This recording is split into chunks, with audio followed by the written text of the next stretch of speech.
네, 저는 오늘 10일째 단식 농성을 이어가고 있는 우원식 국회의원입니다.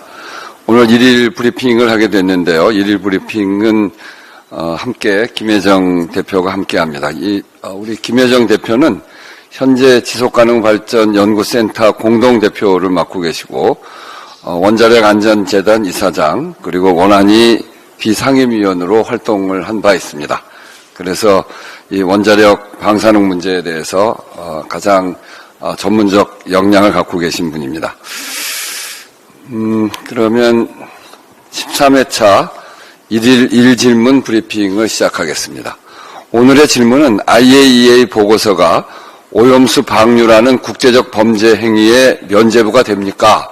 라고 하는 질문입니다. 여기에 대해서 말씀드리겠습니다. IAEA 최종 보고서 결론은 이미 예상한 바대로였습니다. 지금까지 6차례 발표된 IAEA 중간 보고서에서 방류에 대해 안전성과 신뢰성에 문제가 없다고 한 만큼 어제 공개된 IAEA 종합 보고서에도 국제안전 기준에 부합한다는 답이 이미 정해진 답정 보고서였습니다. IAEA는 그동안 유일한 후쿠시마 원전 오염수 해양 방류 검증 기구로 독점적인 검증 임무를 수행해 왔습니다. 한덕수 국무총리 역시 오염수 검증은 IAEA 역할이다라고 하면서 사실상 IAEA 검증 결과에 따라 정부 입장을 결정하겠다는 의중을 내비쳤습니다. 하지만 IAEA는 오염수를 30년간 흘려보냈을 때 환경과 인체에 어떤 영향을 미치는지, 오염수 방류를 정당화할 이익과 피해가 무엇인지, 오염수를 거르는 알프스의 설비 안전성과 성능 등 기술적 검증은 빠진 채 국제적 기준에 부합한다고 결론을 내렸습니다. 동의하기가 매우 어렵습니다. IAEA는 국제기구로서 독자적인 후쿠시마 오염수 안전성 검증 책임을 사실상 방기한 것입니다. 보고서에도 알프스 처리수 방류 결정을 정당화할 책임은 일본 정부에게 있다. 이렇게 책임을 떠넘겼고 IAEA와 회원국은 그 보고서의 사용으로 인해 발생할 수 있는 결과에 대해 어떤 책임도 지지 않는다. 이렇게 책임 회피성 그런 보고서를 보고를 명확하게 보고서에 밝히고 있습니다. 조만간 발표할 우리 정부의 오염수 대응 매뉴얼도 크게 다르지 않을 것입니다. IAEA가 안전하다고 결론을 내린 이상 우리 정부의 오염수 대응 매뉴얼도 그 수준에서 머무를 것으로 예상됩니다. 일본 정부가 제공한 자료로 제한적으로 검토되고 스스로 결과에 대한 책임도 지지 않는다는 IAEA의 보고서를 보고 우리가 안전하다고 일본에게 동조하는 일은 없어야 된다고 생각합니다. 그런 점에서 IAEA 그리고 우리 정부는 오늘 제기한 4가지 문제점에 대한 명확한 답을 내놓아야 합니다. 첫 번째 문제점입니다. 더 안전한 대안을 찾기보다 오염수 해양 투기를 전제로 한 검토라는 점입니다. 그동안 제기됐던 육상 보관, 고체화 등의 대안을 전혀 고려하지 않은 편협하고 제한된 IAEA 검증을 저희는 인정할 수가 없습니다. 특히 2018년 일본 경제산업성 산하 자문기관인 알프스 소위원회가 제시한 후쿠시마 오염수의 5가지 처분 방안에는 해양 방류 이외에 지층 주입 방안, 지하 매설 방안, 수소 방출 방안, 수증기 방출 방안 등이 포함되어 있습니다. 이 지층 주입 방안과 해양 방류 방안의 차이에는 비용이 한 100배쯤 차이가 나고 이 5가지 방안 중에서 해양 방류 방안이 가장 싸구려 방안입니다. 그런데 이 해양 방출 방안 이외에는 어떠한 대안에 대한 검토도 이루어지지 않은 것에 대해서 매우 유감스럽게 생각합니다. 보고서에는 일본 정부가 IAEA의 알프스 처리수의 해양 방류에 대한 관련 국제 안전 기준 적용을 검토해달라고 요청한 것은 일본 정부의 결정이 내린 이후에 제출되었습니다. 따라서 현재 IAEA 안전성 검토의 범위에는 정당화 절차의 세부 사항에 대한 평가가 포함되어 있지 않습니다. 라며 처리 방법과 그 결정의 정당성의 책임을 일본 정부에 떠넘기고 있습니다. 안전성을 검사한 국제기구로서 매우 무책임한 태도다 이렇게 지적하지 않을 수 없습니다. 두 번째 문제점은 알프스에 대한 기술적 검증이 누락되어 있다는 점입니다. 오염수 방류가 적정한가를 가늠할 결정적 근거인 다액종 제거 설비 알프스에 대한 기술적 검증이 빠진 채 일본 정부가 제출한 자료를 기반으로 알프스가 정상 기능을 발휘한다는 전제하에 그동안 숱하게 많이 고장이 나서 문제가 됐음에도 불구하고 그런 것들은 전혀 고려치 않고 알프스가 정상 성능을 발휘한다는 전제하에 보고서가 작성되었습니다. 하지만 IAEA와 일본은 방류 계획 검토를 위한 점검 대상에 오염수를 이송하고 희석하는 시설을 넣으면서도 정작 오염수를 걸러내는 알프스는 대상에서 제외했다는 근본적 한계를 가지고 있습니다. 알프스는 삼중수소뿐만 아니라 탄소 14도 원천적으로 제거하지 못하고 오염수의 72%가 기준치 초과되는 것으로 확인되었습니다. 스트롬튼 90의 경우 기준치 약 2만 배를 초과하기도 했습니다. 알프스 성능 결함이 의심되는 상황에서 IAEA는 알프스 처리 능력에 대한 과학적 검증도 하지 않고 기준치 초과한 오염수 핵종 처리 대책도 구체적으로 요구하지 않았습니다. 또한 오염수 탱크의 알프스 처리 전 핵종 데이터 및 고준위 슬러지 폐기물에 대한 분석 및 해결 대책을 요구하지도 않았습니다. 이런 점들이 우리는 아주 심각한 문제다 이렇게 제기하는 것입니다. 문제점 세 번째입니다. IAEA 일반 안전 지침 준수 그리고 해양 생태계 영향 평가가 전혀 없다는 점입니다. IAEA의 일반 안전 지침 GSG8 그리고 9에 따르면 오염수 해양 방류가 피해보다 이익이 더 큰 것인지 주변국의 피해는 어떤지 사회, 환경, 경제적 평가를 통한 최적의 대안인지 검토하게 되어 있지만 이것을 방기하고 하지 않았습니다. IAEA 보고서 방사선 환경 영향 평가 파트에서 도쿄전력의 방사선 환경 영향 평가를 근거로 국제 수역의 방사능 농도는 알프스로 처리된 물이 바다로 배출되는 영향을 받지 않으므로 국경을 넘는 영향을 무시할 수 있다. 이렇게 밝혔습니다. 이해가 안 됩니다. 현재와 미래 세대 및 그들의 환경보호 파트에서도 방사선 환경영향 평가 결과는 이웃나라 이웃에 대한 방사능 노출을 무시할 수 있다는 것을 보여준다라고 결론을 짓고 있습니다. 이것도 납득할 수 없습니다. 또한 알프스 처리수의 정상적 방류에 따른 해양 동식물의 방사선 영향에 대해서도 미미한 것으로 확인됐다고 밝혔습니다. 미미한 것으로 확인하는 근거도 밝히지 않고 이렇게 얘기하는 것에 대해서 전혀 동의할 수 없습니다.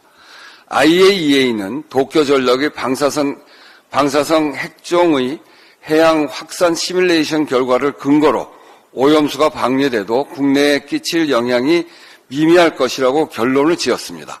하지만 이런 시뮬레이션 결과는 삼중수소의 국내 해역 유입 시기와 농도 정도만 설명할 뿐이지 30년 이상 장기간 방출되는 방사성 물질이 먹이사슬을 통해 해양 생태계에 얼마나 축적되고 영향을 미치는지를 검토한 과학적 검증과는 아주 거리가 먼 분석입니다. IAEA가 일반 안전 지침도 어기고 있는 일본의 오염수 해양 투기가 문제 없다고 하는 것은 독립적 기구로서의 지위를 포기한 것이나 다름없습니다. IAEA가 최종 보고서를 통해 일본의 방류 계획에 대해 문제없다고 결론을 냈다고 하더라도 국제법상 의무를 면제해 주는 것은 아닙니다. 그리고 IAEA는 그 책임을 다 일본에게 떠넘기고 있습니다. 문제점 네 번째입니다. 주변 회원국 영향을 배제한 IAEA의 편향적이고 정치적 안정성 평가라고 하는 점입니다. IAEA의 후쿠시마 오염수 해양 방류의 안전성 검토가 정당성을 가지려면 주변국의 해양 환경 및 생태학적 영향 평가가 이루어져야 합니다. 하지만 IAEA는 초국경적 영향을 전혀 고려하지 않았습니다. 오염수 해양 방류 안전성 평가와 관련한 여러 가지 결함에도 불구하고 IAEA가 후쿠시마 해양 방류를 정당화한다면 주변 국가인 회원국에 대한 권리 침해에 해당합니다. 한국 역시 분담금을 내는 IAEA 회원국입니다. 방사선 피해를 최소화하기 위한 대책 및 개선 방안을 요구하지 않은 채 도쿄전력이 제공한 기술적 자료에 의존한 결과는 중립성을 상실한 정치적 평가로 수용할 수 없습니다. IAEA가 이렇게 보고서를 낸 것을 보고 우리는 내년 예산 심의에서 IAEA 분담금을 삭감하는 것을 아주 적극적으로 검토할 것입니다. 그것뿐 아니라 다른 나라와 함께 IAEA 분담금 문제에 대해서 심각하게 검토해 나가겠습니다. 지난 4월 발간된 IAEA 보고서에 따르면 독립적인 검증 의무가 아닌 일본 정부의 요청에 따른 위임 사항을 검증하고 있는 것으로 확인되었습니다. 애초 다액종 제거 설비, 알프스의 성능, 주변 국가에 대한 환경영향 평가, 원전 오염수 해양 방류의 정당성 등은 검토 범위 안에 포함되어 있지도 않았던 것입니다. 이와 같이 이미 확인된 사실만으로도 IAEA의 후쿠시마 원전 오염수 해양 방류 모니터링 검증 활동은 일본의 요청에 의해 제한된 위임 사항만 검증하고 있어서 독립적인 검증 활동으로 평가하기 어렵습니다. 이번 IAEA 최종 보고서는 안전성 검증 평가 보고서가 아닌 오로지 일본 정부의 후쿠시마 오염수 해양 방류의 명분을 주기 위한 용역 보고서에 불과하다는 것이 저희들의 평가입니다. 이상 마치겠습니다. 거기에 우리 김혜정 대표님 보완해서 하실 말씀 있으면 해주시죠. 네. 지금까지 한국 정부가 오염수 해양 방류와 관련해서 과학적이고 객관적으로 검토 결과가 나오면 오염수 방류를 용인할 것 같은 그런 입장을 취해오고, 그리고 또 정부나 또 여당에서 IAEA가 대단히 과학적이고 객관적인 기구로 계속 소개되고 있었는데, 어제 발표된 최종 보고서를 보더라도, 지금 또 의원님께서 발표한 내용을 보더라도 IAEA가 실제로는 일본 정부가 요청한 해양 방류를 전제하고 그 해양 방류의 정당성을 제공하는 그런 보고서를 낸 것이다, 이렇게 판단을 합니다. 적어도 IAEA가 과학적이고 객관적인 보고서를 작성했다라고 하려고 그러면 실제로 이 과정 자체가 중요한데, 이미 다 알려진 대로, 일본의 경제 산업성이 전문가 소위를 만들어서, 후쿠시마 오염수 처리 방안으로 5가지 방안을 처음으로 검토해서 입장을 낸 게 2016년 6월입니다. 그때 당시에 전문가 소위에서 5가지 방안이 있지만 그 중에서도 해양 방류가 가장 저렴하게 시행할 수 있는 방안이다, 이렇게 얘기를 했고, 20년 2월에도 전문가 소위가 다시 한번 해양 방류가 대기 방출보다 더 현실적인 방안이다, 이렇게 부연해서 확인을 했는데, 그해 2000년 2월 10일에 경제산업상 전문가 소위가 그렇게 발언한 이후에 바로 뒤어 2월 26일에 IAEA 사무총장이 후쿠시마 오염수 해양 방류는 국제 기준에 합치하는 그런 결정이다, 이렇게 지지 발언을 했습니다. 그러니까 사실 일본 정부가 후쿠시마 오염수를 해양 방류하겠다고 강요해서 결정한 건 21년 4월 13일인데 이미 그 1년 2개월 전에 IAEA 사무총장이 해양 방류가 국제 기준에 합치하는 그런 결정이라고 먼저 발표를 함으로써 사실 IAEA는 이때부터 선수, 그러니까 일본 정부가 뜻을 가지 않은 선수였는데, 21년 4월 13일에 일본 정부가 오염수 방류 결정을 하고 난 이후에 아시는 대로 사무총장은 바로 그날 한영 논평을 냈습니다. 역시 마찬가지로 해양 방류 결정은 국제 기준에 부합한다, 환영한다, 이런 논평을 냈습니다. 그리고 뒤이어 일본 정부 요청에 따라서 그해 7월에 이제 지금 그 보고서가 나온 해양 방류 안전성 검토 TF팀을 꾸렸는데요. 지금까지 제가 말씀드린 과정을 보더라도 IAEA는 해양 방류 결정을 일본 정부와 같이 하고 지지했던 기구인데 21년 7월에는 마치 심판인처럼 등장해서 안전성 검토를 하게 됩니다. 문제는 이 안전성 검토팀을 꾸리면서 일본 정부와 말하자면 위임 협약을 맺는데 당시에도 IAEA 안전성 검토팀의 목적은 안정적으로 오염수의 해양 방류에 대한 기술적 지원을 위한 것이다. 이렇게 목적을 분명히 하고 있고요. 업무 범위도 사실 지금 일본 정부가 오염수를 30년 동안 배출하겠다. 이렇게 얘기하고 있지만 실제로 오염수 방류는 지금 그 녹아내린 3개의 원자로에 있는 해결료 파편을 다 제거하고 그것을 완전히 종료했을 때 오염수 방류가 끝납니다. 근데 이거는 100년이 걸릴지 얼마나 걸릴지 알 수 없어요. 근데 중요한 거는 이 녹아내린 해결료, 그 해결료를 식히기 위해서 냉각제를 퍼부어서 발생하는 게 지금 오염수인데, 실제로 이 해결료에는 지금까지 탱크에 저장되어 있는 방사능 핵종보다 무려 1000배 이상의 위험한 핵종들이 그 안에 다 있습니다. 근데 이것을 해체하는 과정에서, 폐로하는 과정에서 발생할 수 있는 방사능 핵종과 그에 대한 분석, 또 그것이 방류됐을 때 처리될 것에 대한 거는 업무 범위에서 제외한다고 되어 있어요. 그러니까 업무 범위에서 원전의 종합적인 폐로 활동은 우리의 검토 범위에서 제외한다. 그렇게 전제를 하고 있습니다. 그리고 일본 정부의 해양 방류도 도쿄전력이 주장하는 30년을 전제를 하고 있습니다. 그렇기 때문에 실제로 적어도 이게 오염수 해양 방류가 안전성에 대한 검토이려면 업무 법인을 제한하지 않고 오염수가 해양 방류됐을 때 얼마나 해양 생태계나 또 주변 국가에 미치는 영향이나 환경에 대한 해양 생태계에 미치는 영향을 경계를 두지 않고 검토를 해야 되는데 업무 범위조차도 그렇게 제한해서 진행을 했고, 그리고 지금 오염수 해양 방출하더라도 안전하고 주변 국가에 미치는 영향도 미미하다.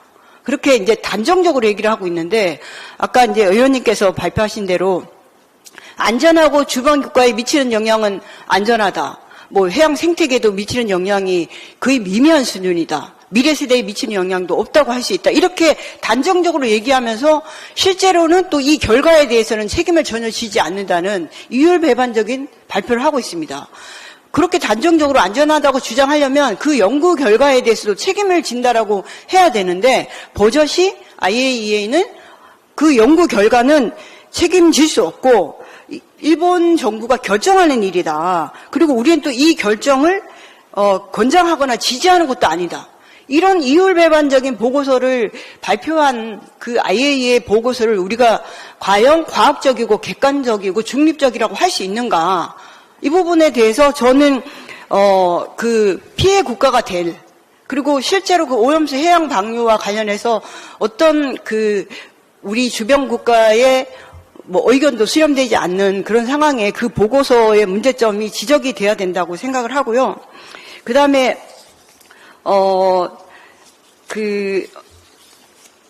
지금 IAEA가 중간 보고서를 좀 취합하는 형태로 최종 보고서를 낸 건데, 실제로 아까 이제 발표할 때도 그런 내용이 포함되었습니다만은, 지금 IAEA 같은 경우에는 주변 국가의 영향이 미미하다거나 또는 미래 세대에 미치는 영향도 거의 없다고 얘기를 하는데, 그렇게 하려고 그러면 IAEA 일반 안전 지침, 아까 GSG, AC나 9에 들어가 있는 실제로 정당화 방안이나 또 방사능 영향 평가를 제대로 해야 되는데 IAEA는 그렇게 하지 않았습니다. IAEA 일반 안전 지침 8에 따르면은 이런 계획된 피폭 상황, 그러니까 예를 들면 지금 현재 같은 경우에는 도쿄전력이 오염수를 방류하는 그런 결정이 그것으로 인한 행동이 지속될 때 적어도 이익이 피해보다 크다는 것을 정당화해야 된다라는 원칙이 있어요. 근데 그 부분을 정당화하지 못했습니다. 왜냐하면 피해는 주변 국가가 다 보고 이익은 도쿄전력만 보고 있는데 이런 부분을 검토하지 않았고, 또 IAEA는 검토하지 않았으나 이것에 대해서 사실상 인정해주는 그런 보고서를 낸 거고요. 또 하나 그 ICRP 그러니까 국제 방사선 방호위원회가 있습니다. 알랄라 원칙이라고 해서 방사능 피해를 가능한 한 최소화하라는 그런 원칙. 그건 뭐 최종 보고서에도 계속 그런 것은 거론이 돼요. 그런데 방사선 피해를 최소화하는 것은 오염수를 해양 방류하지 않는 겁니다. 오염수를 해양 방류하지 않고 현재처럼 육상 저장하면 그것이 가장 방사선 피해를 최소화하지만 이 역시 검토하지 않았습니다. 근데 또 IAEA는 그것도 정당성이 있다고 인정을 해줬어요. 가장 중요한 주변국의 피해.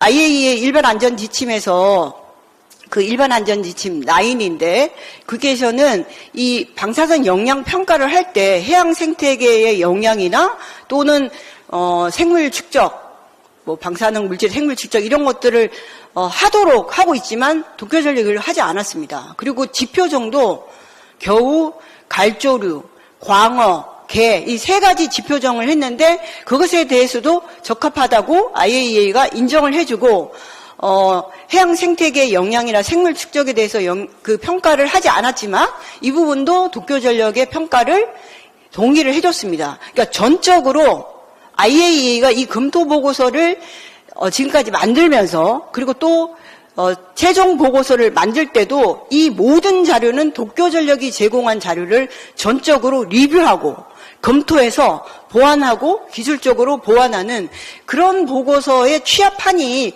최종 보고서다 이렇게 보시면 될 것 같고요. 그리고 우리가 한국 시찰단이 일본에 갔을 때 샘플 채취를 할 수 있느냐 안 하느냐 이게 이제 굉장히 논쟁의 핵심이 됐는데 이번 최종 보고서 나오기 전까지 IAEA가 1070개의 탱크에서 샘플을 채취한 것은 도쿄전력이 1070개 탱크 중에서 방류가 다 준비된 탱크에서 3개의 탱크에서 3건의 샘플을 채취를 했습니다. 물론 IAEA는 참관만 했죠. 그리고 그 3건의 샘플 중에서도 한 건만 휘저어서 혼합하는 교반 작업을 했고 나머지 2건은 혼합하고 교반 작업도 하지 않았습니다. 그런데 그것에 대한 본질은 얘기하지 않고 도쿄전력의 뭐 시료 측정 기술이 뛰어나다거나 대표성이 있고 균질성도 확보됐다. 분석 기술이 우수하다. 이런 평가를 하고 있습니다. 최종 보고서에도 그런 본질은 얘기하지 않고 도쿄전력의 분석 기술, 측정 능력 그리고 뭐 시스템이 잘 돼 있다는 어떻게 보면 본질에서 벗어난 그런 거를 통해서 이 알프스 샘플 채취의 문제를 희석하고 있다. 그렇게 생각을 저는 평가를 하고 있고요.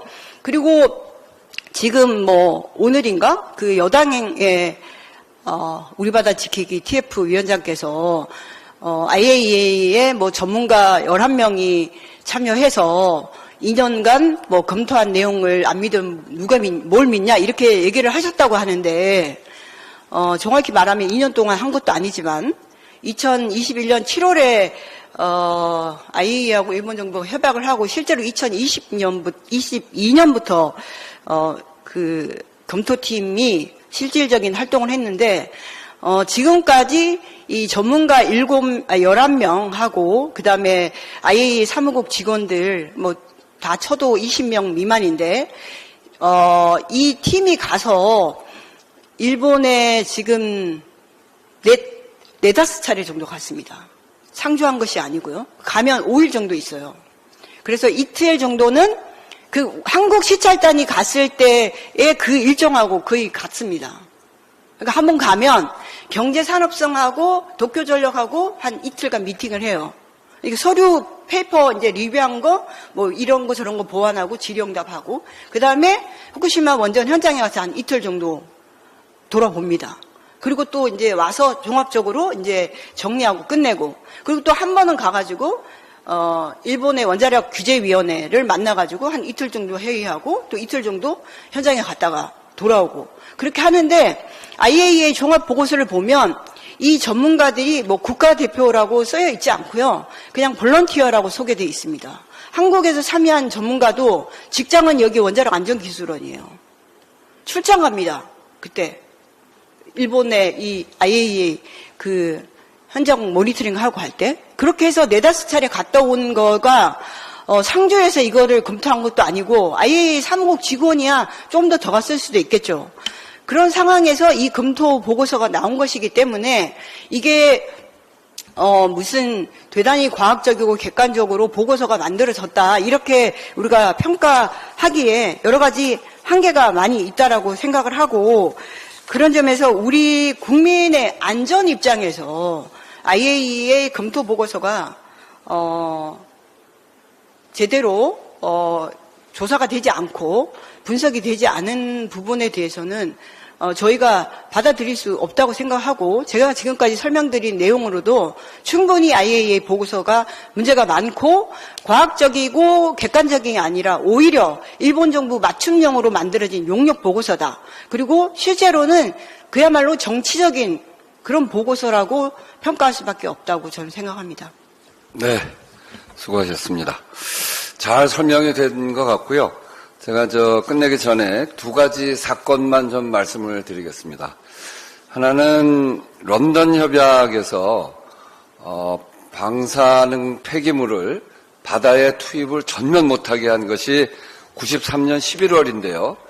이 일이 왜 이렇게 됐냐면 원래 고준위 폐기물은 바다에 투기를 못하게 돼 있었습니다. 근데 중저준위는 그래도 투기할 수 있게 돼 있기도 하고 그랬는데, 러시아 핵잠수함에 나오는 폐기물들을 러시아가 몰래 동해안 바다 속에다 막 버리고 있었던 거예요.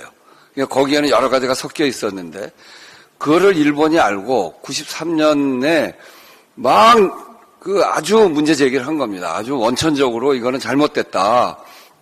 바다에다가 이렇게 방사능 폐기물을 마구 투기를 하면 어떡하냐.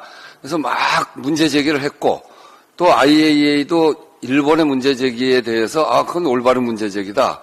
이렇게 되면서 이 런던 협약 회원국들이 이 문제를 본격적으로 논의한 겁니다.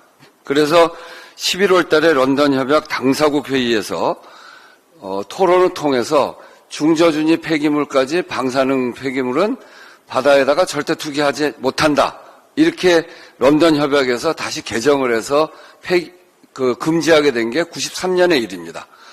일본이 중저준위 폐기물까지 못하게 하는 일을 그렇게 앞장서서 했는데, 지금 이 방사능 오염수라고 하는 것은 물 안에 핵종이 들어가 있는 겁니다. 물을 걷어내고 그 핵종은 이 커피나 소금처럼 녹는 것도 아니고 핵종이 그대로 존재하고 있는 것인데, 이 핵종은 그야말로 고준위 폐기물입니다.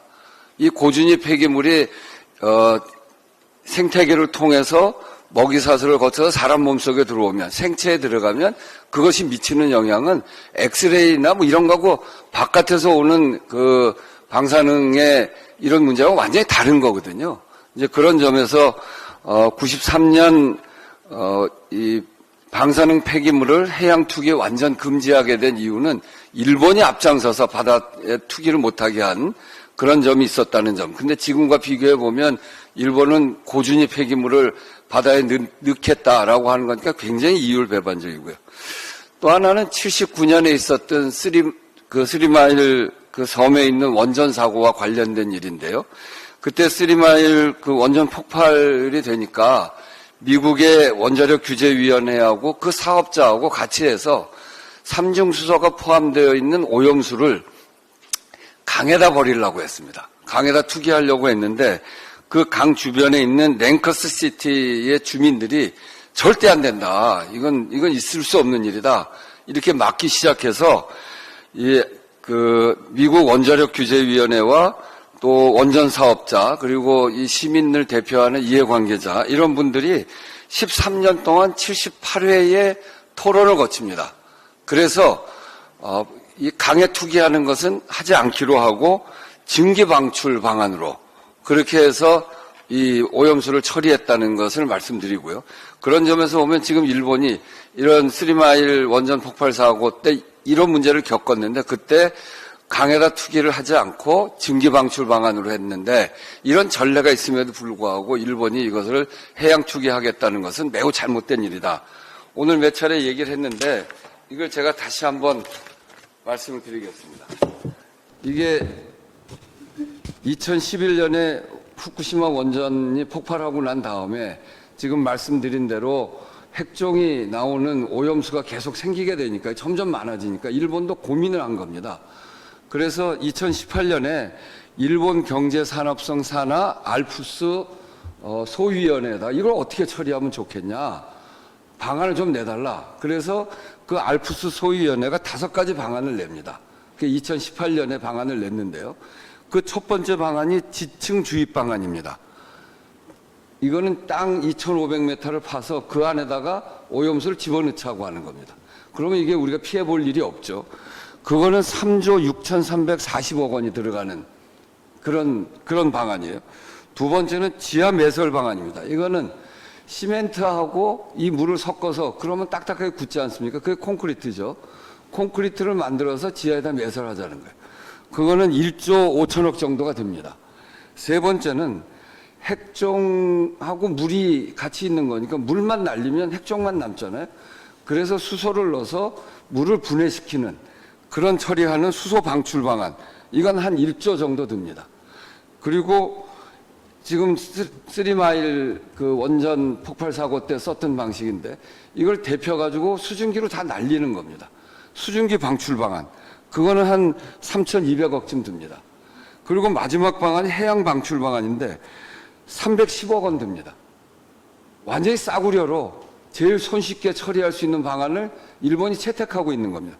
이게 2018년에 이랬으니까 지금 2023년이니까 이거 한 2배 정도 될 텐데 앞으로 이게 여기에서 끝나지 않고 뭐 이게 10년을 더 할지 20년을 더 할지 30년을 더 할지 알 수가 없는 일이죠. 그래서 비용은 많이 늘어날 텐데 그래도 그중에서 제일 싸구려 방안 자기네는 이득이지만 다른 나라가 피해를 보는 방안 아닙니까? 그래서 일본은 정말 불량한 국가인 겁니다.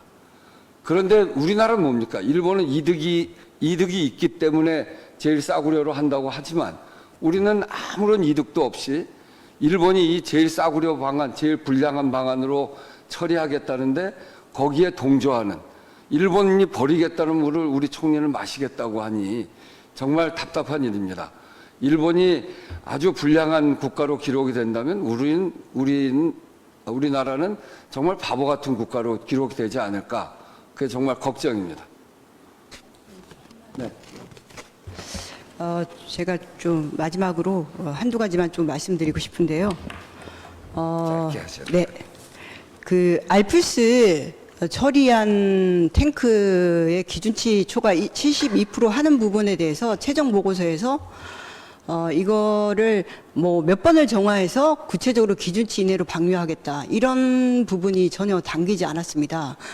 그리고 실제로 기준치 이내 만에 하나 그 도쿄전력이 알프스를 통해서 기준치 이내로 방류한다 하더라도 뭐 플루토늄 239는 400베크렐, 스트론튬 90은 30베크렐, 세슘 137은 90베크렐 이렇게 해서 실제로 기준치 이내를 하더라도 수많은 핵종이 포함된 상태로 오염수가 방류되기 때문에 이 부분도 굉장히 중요한 부분으로 봐야 될 것 같다는 말씀이고요. 그리고 그 정부 일일 브리핑에서 IAEA에 우리가 뭐 다른 방안, 해양 방류 말고 다른 방안을 제안하면 그 국조실 차장께서 뭐 국제사회 합의와 신의성실 원칙을 위반하고 신뢰를 거스르는 것이다 이렇게 발언을 했는데 국제사회는 그런 합의를 해준 바가 없습니다. 특히나 우리 뭐 대한민국을 포함해서 국제사회가 IAEA에게 그런 정권을 위임한 바도 없고 합의를 해준 바가 없기 때문에